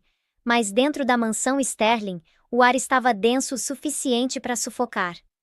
Helena ajeitou a gola do suéter de lã desbotado, uma peça que a sogra dela, Beatrice Sterling, tinha chamado de trapo 3 vezes naquela manhã. Helena estava na cozinha, não comendo, mas polindo a prataria vintage que a equipe tinha deixado passar. Era a véspera de Natal de 2023. Você deixou passar uma mancha no molheiro, Helena. Uma voz cortante atravessou a sala. Helena não se encolheu. Estava acostumada. Ela se virou e viu Beatrice parada ali, envolta num kimono de seda que custava mais que o salário anual de Helena, como professora de educação especial.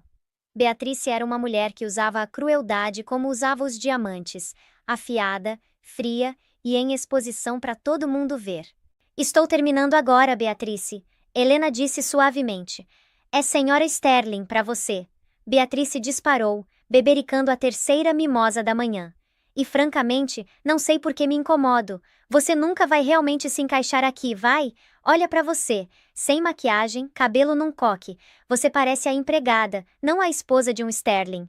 Helena mordeu a língua. Por 3 anos, ela tinha engolido esses insultos pelo bem de Liam. Liam Sterling, o arquiteto bonito e charmoso que ela conheceu numa cafeteria em Boston. Naquela época ele era doce, disse que queria construir uma vida com ela. Mas no momento em que ela se casou com ele e se mudou para a mansão da família para economizar dinheiro enquanto Liam lançava a firma dele, o homem que ela amava evaporou. No lugar dele surgiu um covarde que deixava a mãe comandar a vida dele. Onde está o Liam? Helena perguntou, mudando de assunto. Ele foi buscar a Sarah na estação. Beatrice disse, um brilho perverso no olhar. Helena congelou. A colher de prata na mão dela tilintou no balcão. Sarah, a ex-namorada dele, a que trabalha no Goldman Sachs? A própria. Beatrice sorriu, inspecionando as unhas manicuradas. A família dela vem pro jantar de Natal amanhã. O pai dela está interessado em investir na firma do Liam. Um investimento de verdade, Helena. Não o apoio emocional que você oferece. A Sarah vai ficar na ala leste. Tenta não nos envergonhar quando ela chegar. Beatrice se virou e saiu, deixando Helena parada sozinha na cozinha fria e expansiva. Helena sentiu a familiar pontada de lágrimas, mas se recusou a deixá-las cair. Ela puxou o celular do bolso. Era um modelo antigo, tela rachada, outra coisa que Beatrice zombava. Tinha uma mensagem não lida de um contato salvo simplesmente como pai. Você vem para casa no Natal, Ellie? O jato está abastecido em Teterboro. Só diz a palavra, sinto sua falta. O polegar de Helena pairou sobre a resposta. O pai dela, Arthur Vance, não era apenas um pai. Era o fundador da Vance Global, uma firma de private equity que secretamente era dona de metade da cadeia de suprimentos da América do Norte. Era um homem que podia comprar a família Sterling 10 vezes e ainda ter troco pro almoço. Quando Helena conheceu Liam, ela se apresentou como Helena Vance, uma professora. Queria ser amada por quem ela era, não pelo fundo fiduciário. Queria evitar os caçadores de fortunas que tinham assombrado a vida amorosa dela no início dos 20 anos. Arthur tinha avisado. Eles vão amar o dinheiro, não a garota. Ela tinha desafiado ele. Casou com Liam sem acordo pré-nupcial, porque não tinha nada na conta bancária para proteger. Além disso, Liam achava que os bilhões dela estavam trancados num fundo cego, intocado. Ela digitou de volta. Não posso, pai. Tenho que tentar uma última vez. Se esse Natal não funcionar, acabou. Te amo. Ela guardou o celular bem quando a porta da frente bateu. Risadas agudas ecoaram do saguão. Helena foi até o corredor e viu eles. Liam estava sacudindo a neve do casaco, o rosto corado de animação. Pendurada no braço dele, parecendo uma modelo de capa de revista, estava Sarah. Ela usava um casaco branco de cachemir e botas de camurça até a coxa. Helena, Liam disse, o sorriso vacilando levemente quando viu a esposa. Não sabia que você estava lá embaixo. Eu estava polindo a prataria, Helena disse sem emoção. Sarah deu um passo à frente, olhando Helena de cima a baixo com um sorriso de piedade. Ah, coitadinha. Liam, você não me disse que colocava ela para trabalhar na véspera de Natal. Que rústico. Ela insiste em ajudar. Liam mentiu suavemente, se inclinando para beijar Sarah na bochecha. Um beijo demorado, íntimo, que durou 1 segundo além do normal para uma amiga. A mãe diz que dá propósito a ela. Helena sentiu o coração rachar um pouco mais. Olá, Sarah. Oi, querida, Sarah disse, entregando o casaco para o mordomo, mas tratando Helena como se fosse parte da equipe. Você pode ser um amor e levar minhas malas para a ala leste? O baú da Louis Vuitton é um pouco pesado. Helena olhou para Liam, esperando que ele a defendesse, esperando que ele dissesse, essa é minha esposa, não carregadora. Liam apenas checou o Rolex. Ellie, você pode? Preciso mostrar os projetos para Sarah no escritório. A Beatriz está esperando a gente. Ele virou as costas para ela. Não disse nem oi. Não perguntou como ela estava. Simplesmente foi embora com a mulher que a mãe dele queria que ele casasse. Helena ficou ali por um longo momento. O mordomo, um senhor gentil chamado Henry, que há muito tempo suspeitava que Helena era mais do que parecia, deu um passo à frente. Eu levo as malas, senhora Sterling. Henry sussurrou. Não, Henry. Helena disse, a voz tremendo, mas os olhos endurecendo como aço. Eu levo. Quero ver exatamente onde estão colocando ela. Enquanto Helena arrastava a bagagem pesada de grife pela grande escadaria, ela tomou uma decisão. Ela não ia simplesmente ir embora. Ir embora era fácil demais. Ela ia queimar o mundinho deles até o chão. O jantar na véspera de Natal foi um evento pequeno segundo Beatrice, o que significava apenas 20 convidados, na maioria socialites locais e parceiros de negócios da família Sterling.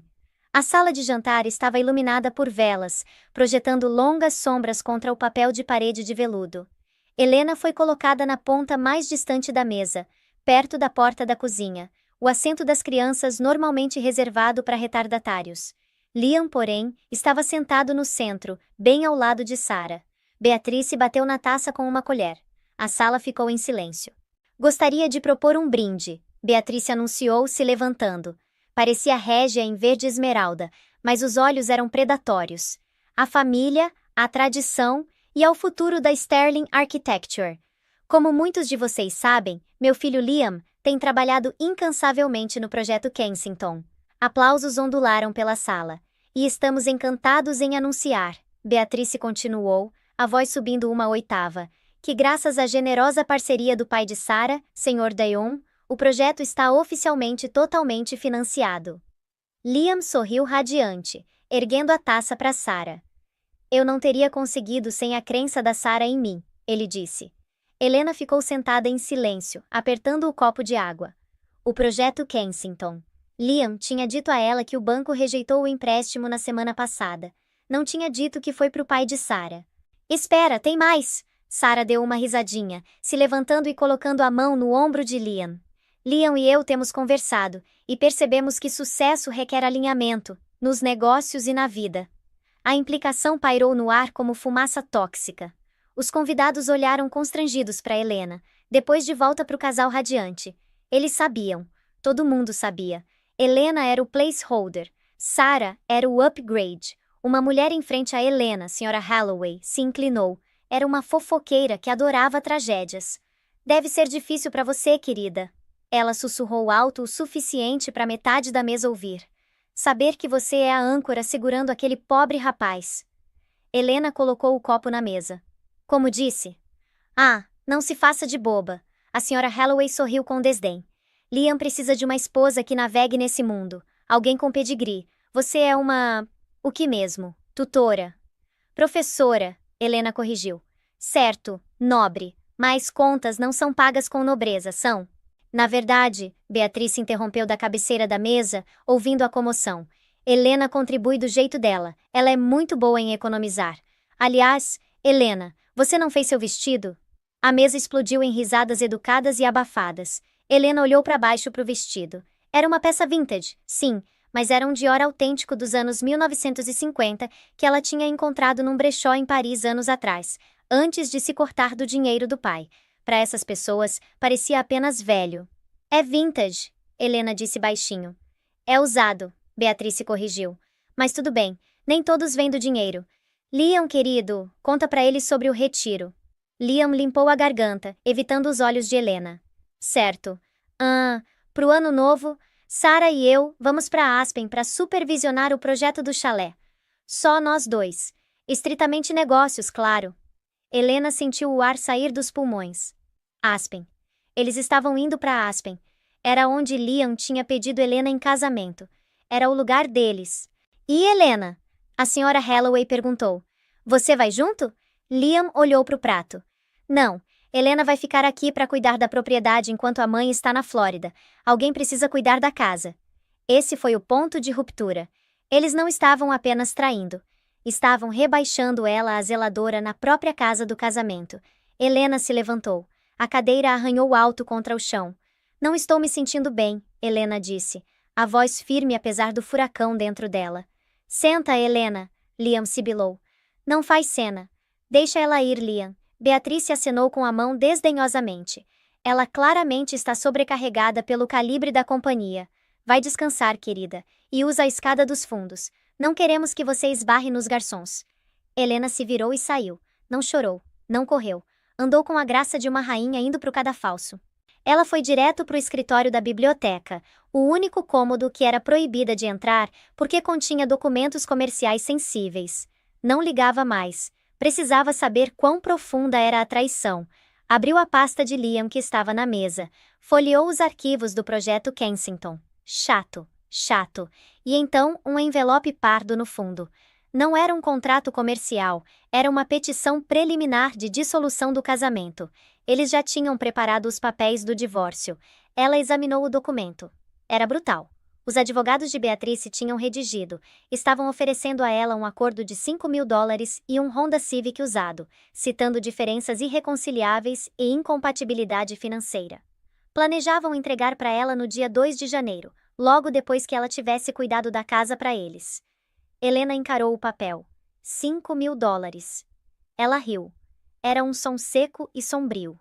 $5.000 era o que ela costumava gastar numa bolsa antes de conhecer Liam. Ela tirou uma foto do documento, então puxou o celular e discou o número que não tinha ligado em 3 anos. Tocou uma vez. Helena. Uma voz grave e rouca atendeu imediatamente. Está tudo bem? Não, papai. Helena disse, a voz quebrando pela primeira vez. Você estava certo sobre tudo. Houve um silêncio do outro lado, seguido pelo som de uma cadeira se movendo e movimento. Arthur Vance não ofereceu eu te avisei. Ele foi direto pro modo de guerra. Onde você está? Estou na propriedade Sterling. Eles prepararam papéis de divórcio pelas minhas costas. Estão me humilhando, pai. Me tratam como mendiga. Fica aí, Arthur disse, a voz baixando para um registro assustadoramente calmo. Não sai. Você sobrevive essa noite. Amanhã é Natal. Estou trazendo o jato. E Helena, liga pro advogado da família. O de verdade. Diz para ele trazer a equipe de aquisições. A equipe de aquisições? Pai, o que você vai fazer? Eu não estou apenas indo pro jantar, querida. Arthur Vance rosnou. Estou comprando a mesa toda. Helena desligou. Olhou para os papéis do divórcio na pasta. Alcançou a gaveta, achou uma caneta e puxou os papéis.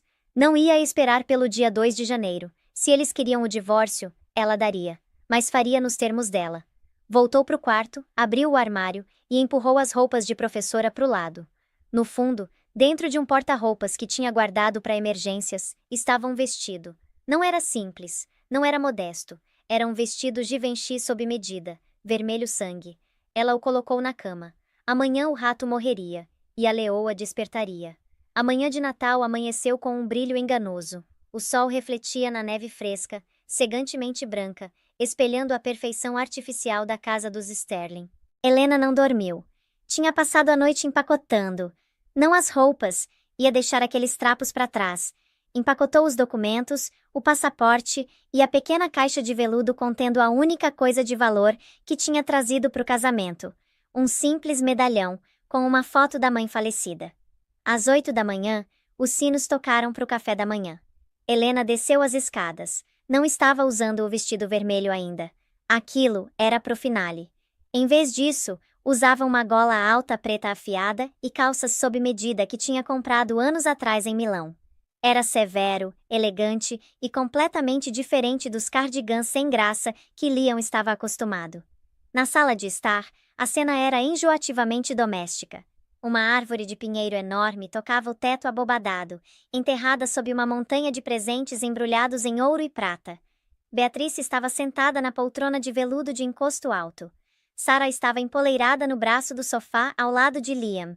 Liam parecia de ressaca.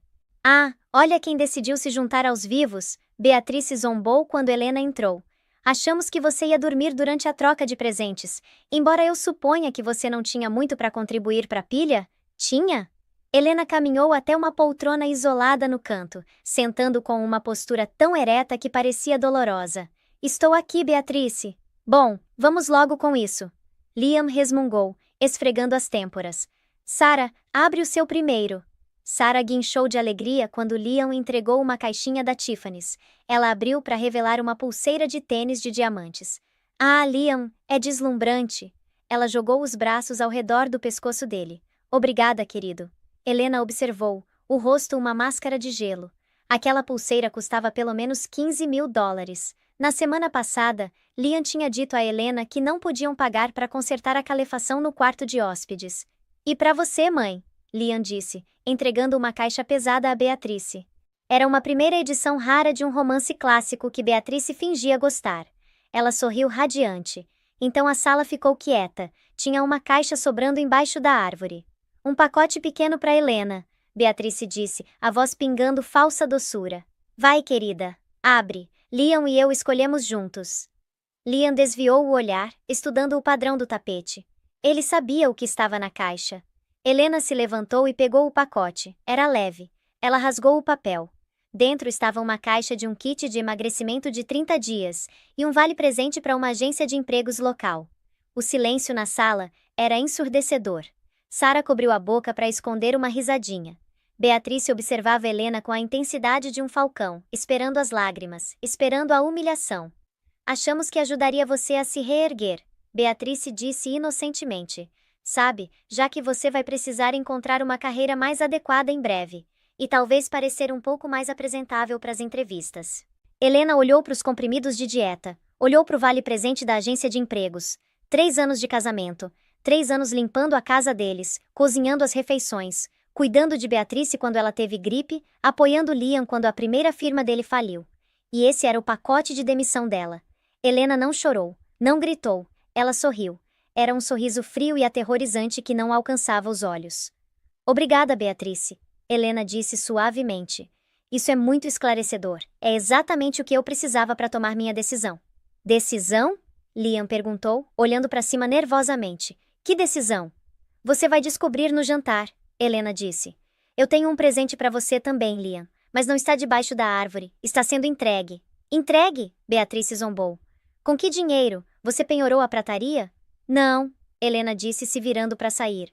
Só mergulhei nas minhas economias. Não se preocupa, não custou muito. Liberdade é surpreendentemente barata. Ela saiu da sala, deixando um silêncio confuso para trás. De volta ao quarto, Helena trancou a porta, checou o celular.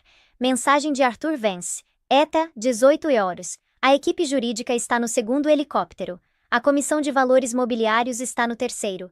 Estamos trazendo a tempestade. Esteja pronta. Helena digitou de volta. Estou pronta. Deixa chover. Ela passou o resto do dia como um fantasma na casa. Ouviu os preparativos lá embaixo. A equipe de buffet chegou.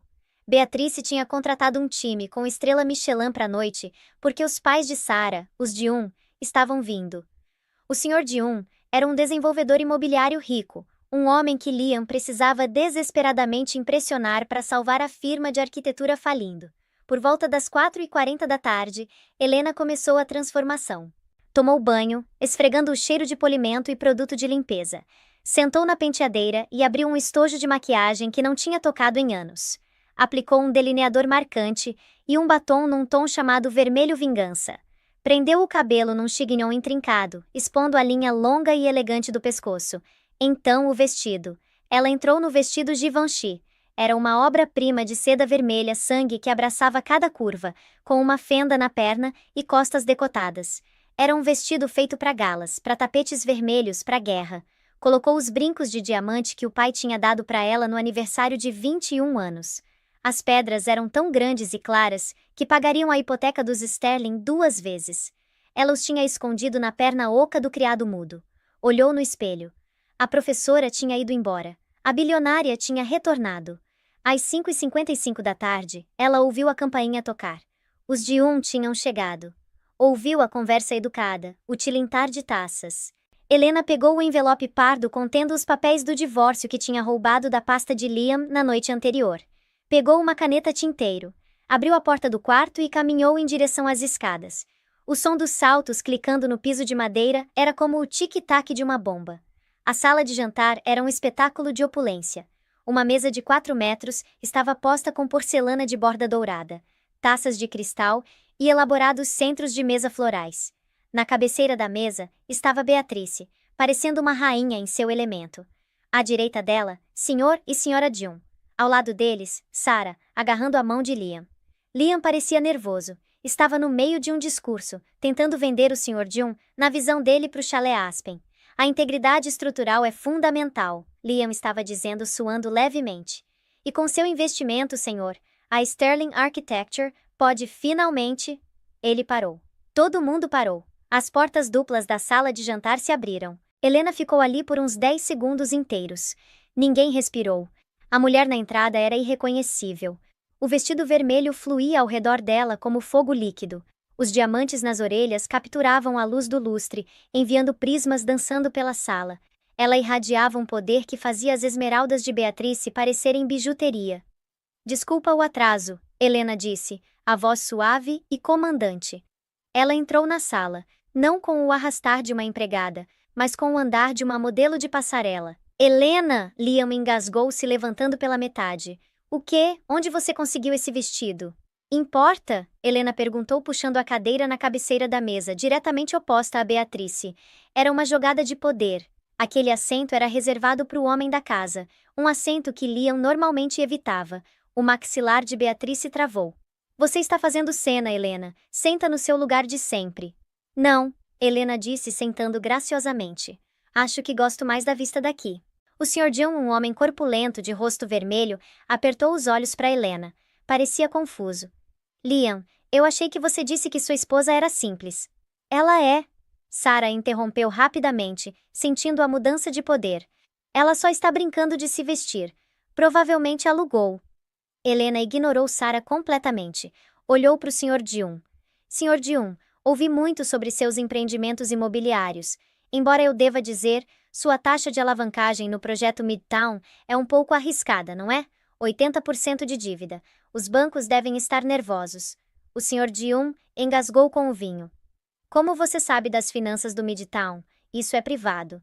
Informação viaja, Helena disse com um sorriso enigmático.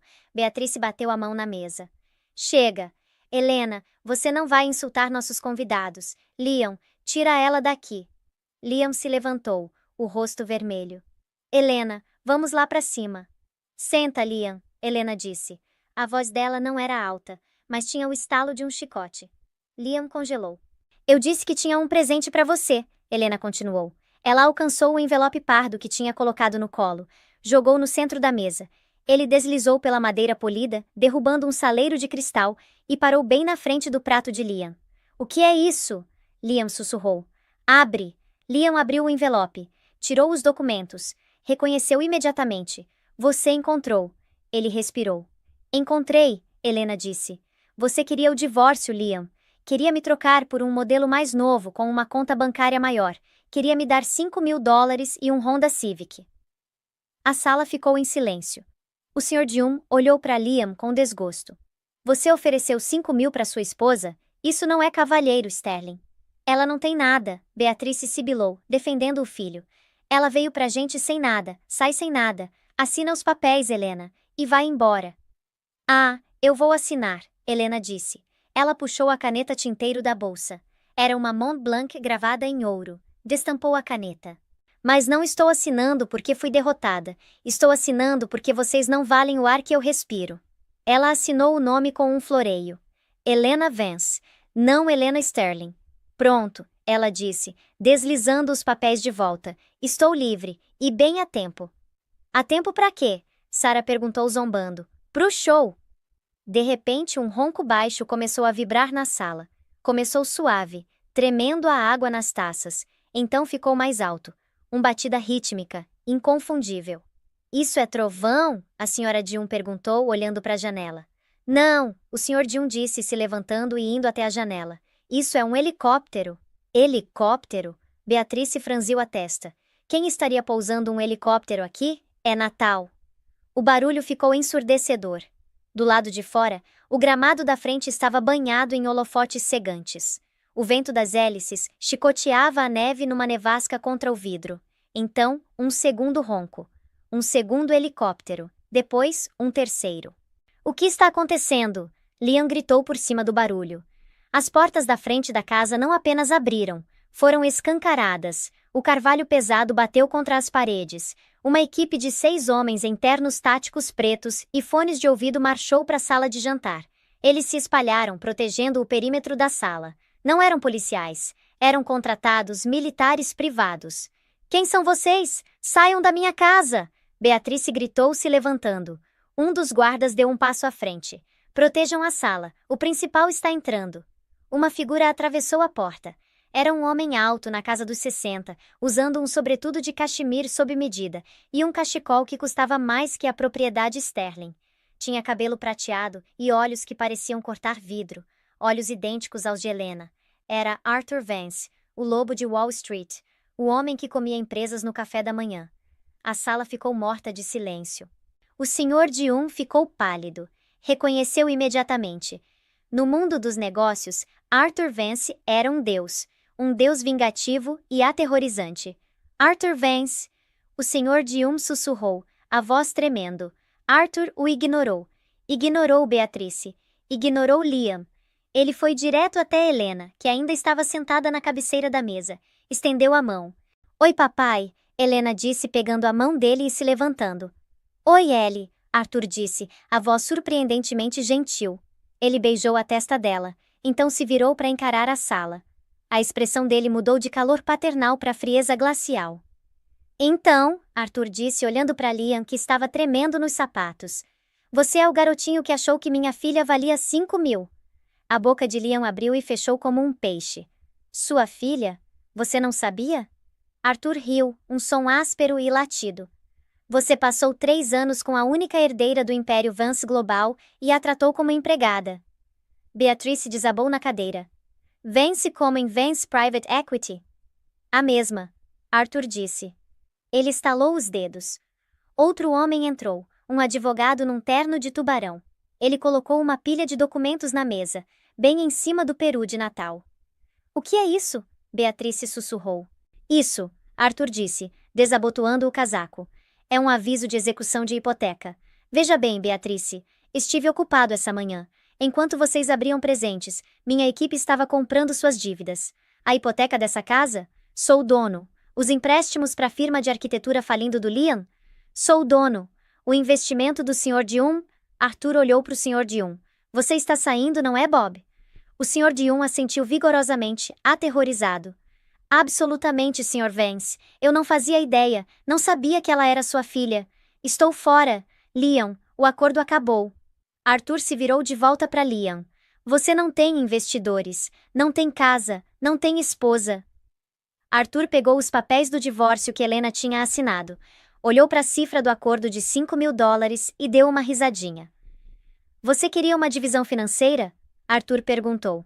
Aceitamos. Helena leva o que é dela. E como agora sou dono das suas dívidas e você inadimpliu há 5 minutos, acredito que vamos levar todo o resto. Helena deu um passo à frente, de pé ao lado do pai. Olhou para Liam, cuja vida tinha acabado de se desintegrar em 3 minutos. Feliz Natal, Liam, Helena disse. Espero que você aproveite a neve, você vai dormir nela essa noite.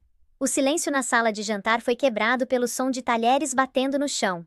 A senhora Dium tinha derrubado o garfo. Vocês não podem fazer isso, Beatrice gaguejou, o rosto perdendo toda a cor, a maquiagem pesada de repente parecendo rachaduras numa máscara de porcelana. Essa é minha casa. Meu marido construiu essa casa. E você hipotecou 3 vezes para financiar um estilo de vida que não podia pagar. Arthur Vance disse calmamente, checando o relógio. O banco ia executar em 15 de janeiro. Eu simplesmente acelerei o processo. Comprei a nota às 4:30 da tarde de hoje. Como novo proprietário, estou exercendo meu direito de posse imediata. Arthur se virou para o chefe de segurança. Jones, por favor, escolte os invasores para fora da propriedade.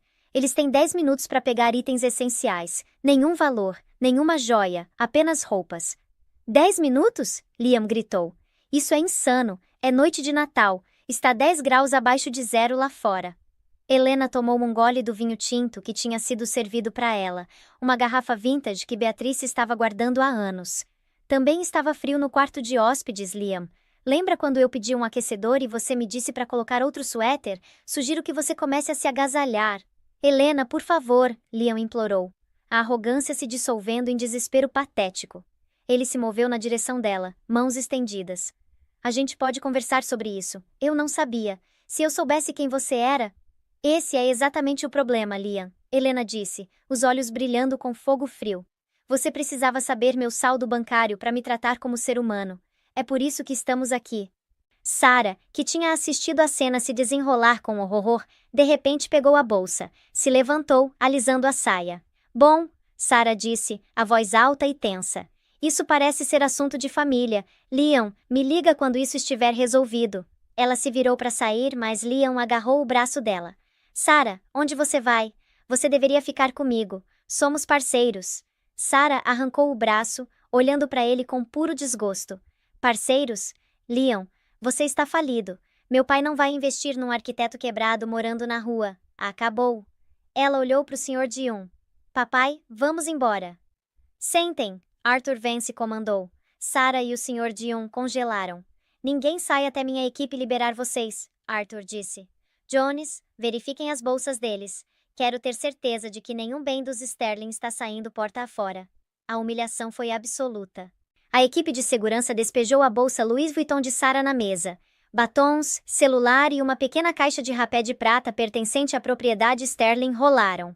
Ladra! Beatrice ofegou. Eu só estava emprestando, Sarah gritou. Tirem eles daqui, Helena disse, acenando a mão cansada. Estou cansada de olhar para eles.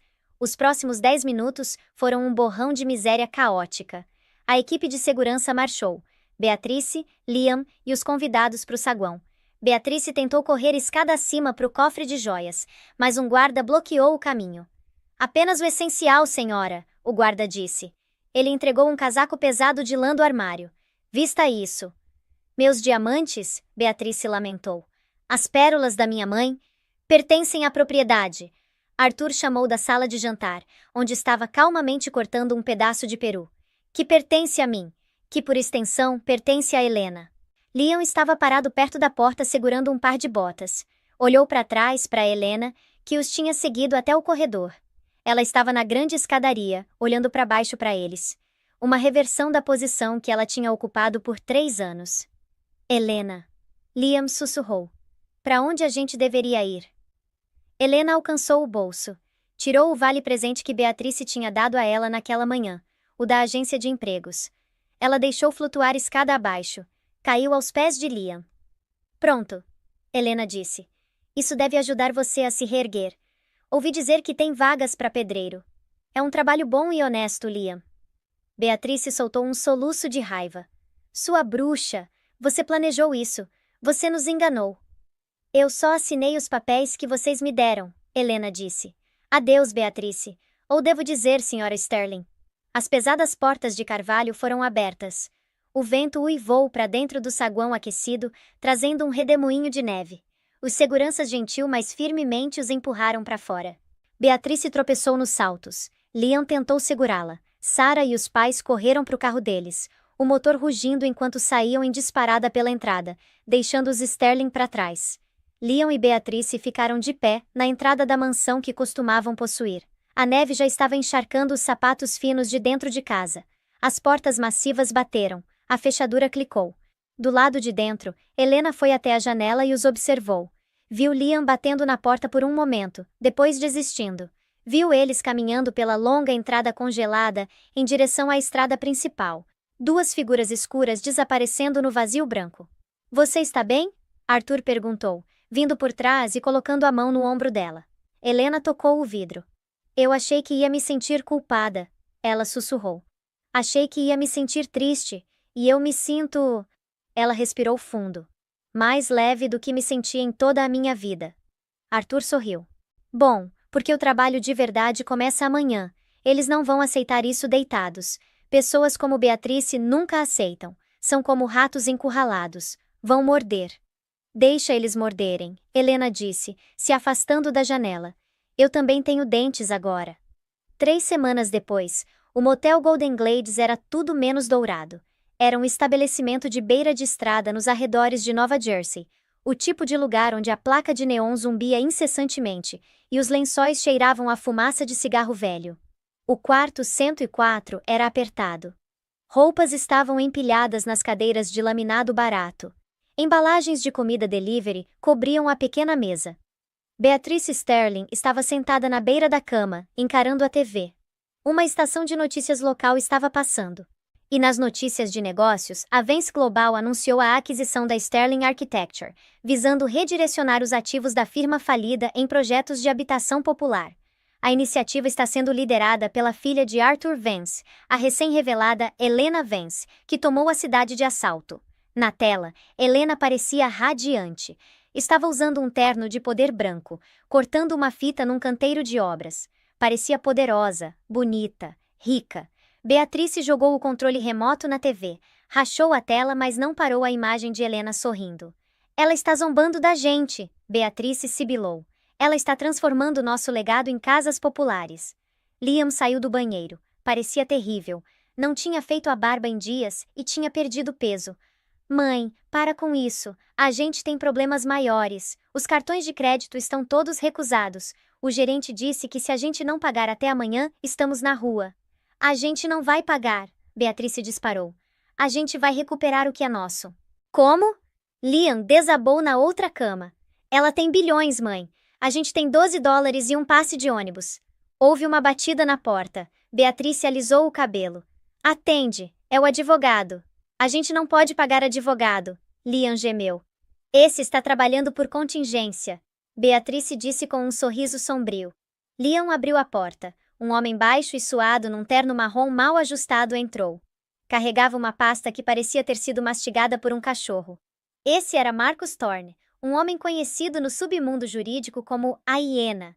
Ele se especializava em casos que firmas legítimas não tocavam. Sr. Sterling, Thorne disse, enxugando a testa com um lenço. Sr. Sterling, eu revisei o caso. E?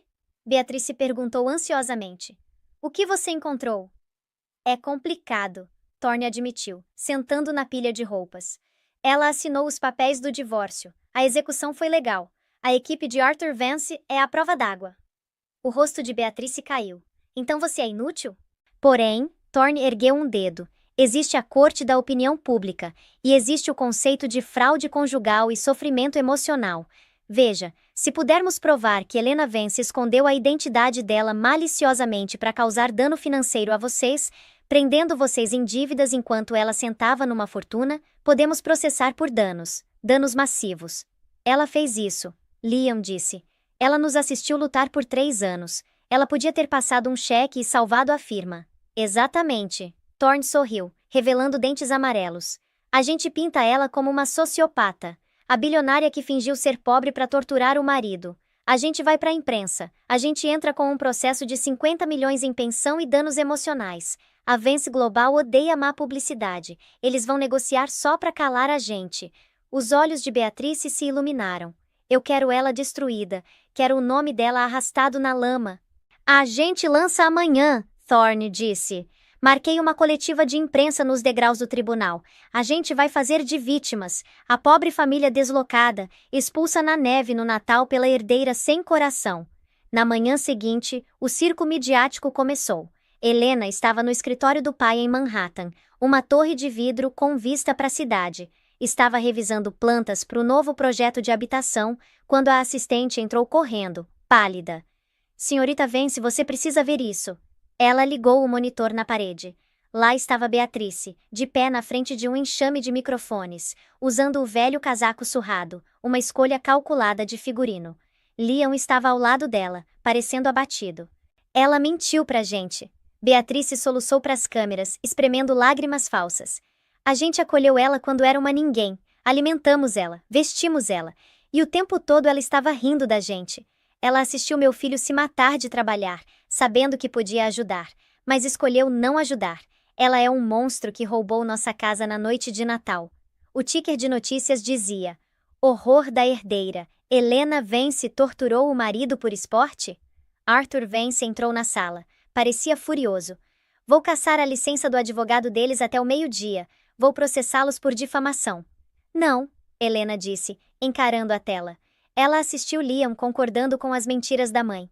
O homem que ela um dia amou. O homem que ela tinha protegido. Nada de processos, pai. Helena disse calmamente. Eles querem um acordo. Querem que a gente pague para eles irem embora. Então o que a gente faz? Helena se levantou. Caminhou até o cofre no canto do escritório. Girou o disco e abriu. Dentro estava o HD que ela tinha copiado do computador de Liam na noite que foi embora. Mas tinha outra coisa também. Uma pasta que ela tinha recebido de um investigador particular meses atrás. Algo que ela tinha ficado com medo demais de usar porque ainda tinha esperança para o casamento. Ela tirou a pasta. Eles querem falar sobre fraude, Helena disse, jogando a pasta na mesa. Vamos falar sobre fraude. O que é isso? Arthur perguntou. Prova, Helena disse. Prova de que o projeto Kensington não estava apenas falindo. Era um esquema Ponzi. Liam e Beatrice não eram apenas ruins com dinheiro, pai. Estavam desviando dos clientes para pagar o estilo de vida deles. Estavam lavando dinheiro. As sobrancelhas de Arthur subiram. Isso é crime federal. Isso é cadeia. Exatamente, Helena disse. Eles querem uma batalha judicial. Vou dar uma. Mas não vai ser tribunal civil. Ela pegou o telefone. Prepara o carro e liga para o promotor distrital. Diz que tenho um presente para ele. Onde você vai? Arthur perguntou. Eles estão fazendo uma coletiva de imprensa, Helena disse, abotoando o blazer. Acho que é hora de uma sessão de perguntas e respostas. Uma hora depois, os degraus do tribunal estavam lotados. Beatrice estava no meio de um monólogo dramático sobre como Helena os tinha privado emocionalmente. Só queremos justiça, Beatrice chorou. Queremos o que é justo. De repente, um murmúrio atravessou a multidão. Cabeças viraram. Câmeras giraram. Uma limusine preta parou no meio-fio. Helena saiu. Não estava se escondendo. Caminhou direto para os microfones, flanqueada não por segurança, mas pelo promotor distrital e 2 agentes do FBI. O discurso de Beatrice morreu na garganta. Liam parecia prestes a vomitar. Marcus Thorne, o advogado esquemático, tentou escapar pela multidão, mas um policial bloqueou o caminho. Helena! Um repórter gritou. Você tem um comentário sobre as acusações do seu marido? Helena subiu ao pódio, não empurrou Beatrice para o lado. Beatrice recuou instintivamente, aterrorizada pela aura de autoridade que Helena irradiava. Eu tenho um comentário, Helena disse no aglomerado de microfones. A voz dela era clara, ecoando sobre a praça. Meu ex-marido e a mãe dele afirmam que eu os enganei. Afirmam ruína financeira. Mas a verdade é que a fortuna Sterling não desapareceu por causa de má sorte. Desapareceu porque eles roubaram. A multidão ofegou. Mentirosa! Beatrice gritou. Helena ergueu os documentos. Esses são registros bancários, mostrando transferências das contas de clientes da Sterling Architecture, diretamente para as empresas offshore de fachada de Beatrice Sterling. Essa é evidência de fraude eletrônica, desvio de dinheiro e furto qualificado totalizando 4 milhões de dólares. Acredito que essas são as pessoas que vocês estão procurando. Os flashes explodiram como uma tempestade. Os agentes avançaram. Liam Sterling, Beatrice Sterling, o agente líder anunciou, tirando as algemas. Vocês estão presos. O julgamento do século não durou muito. Com a evidência que Helena tinha fornecido, pilhas de notas fiscais falsificadas, registros de contas offshore e testemunhos de ex-funcionários que os Sterling tinham demitido, a defesa desmoronou.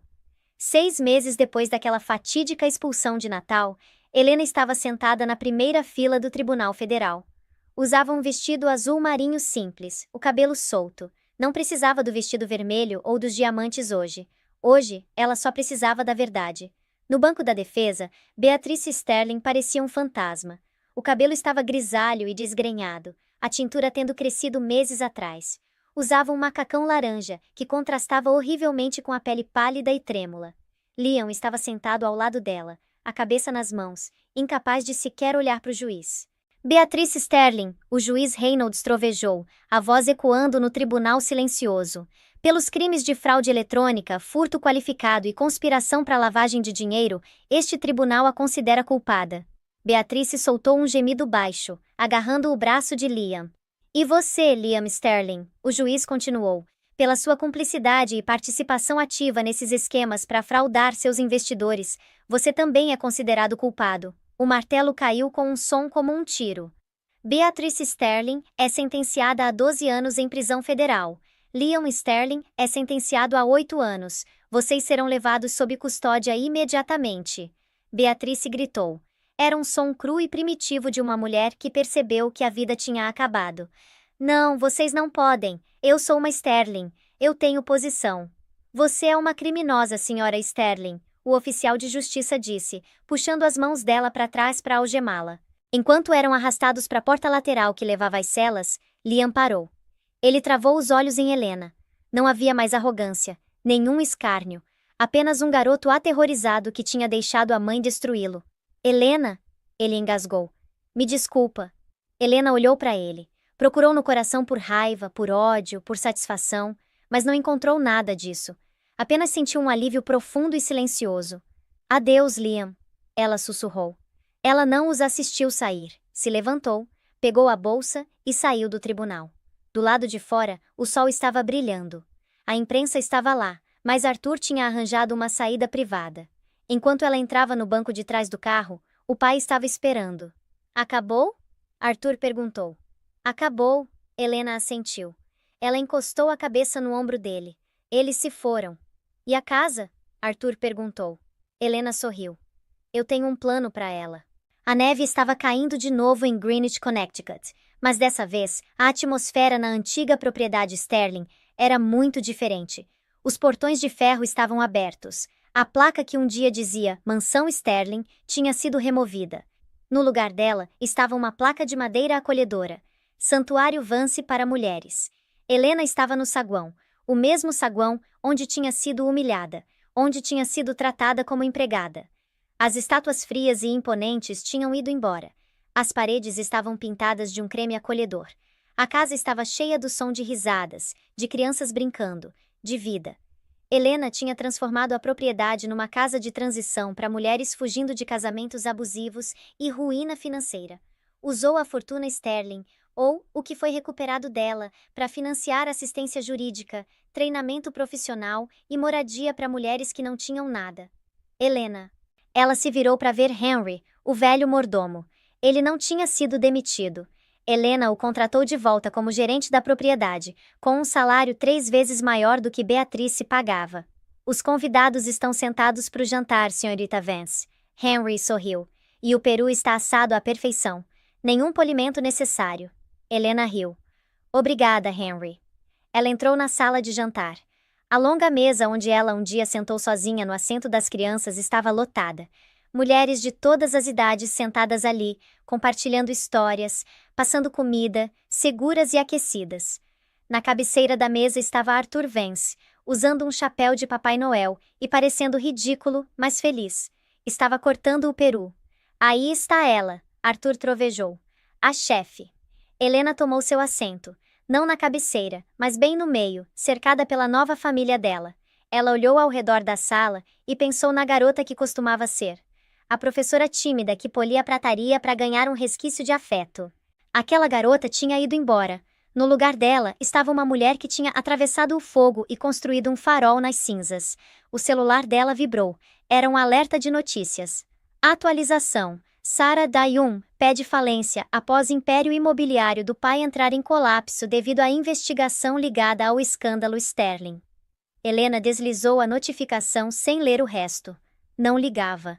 Aquilo era uma vida diferente. Ela ergueu a taça. Ao Natal, Helena disse, a voz forte e clara. E a conhecer seu próprio valor. Ao Natal. A sala aplaudiu. Do lado de fora, a neve cobria os rastros do passado, deixando tudo limpo, branco e pronto para uma história completamente nova. E foi assim que Helena Vance transformou seu Natal mais sombrio na sua vitória mais brilhante. Ela ensinou aos Sterling uma lição que eles nunca vão esquecer.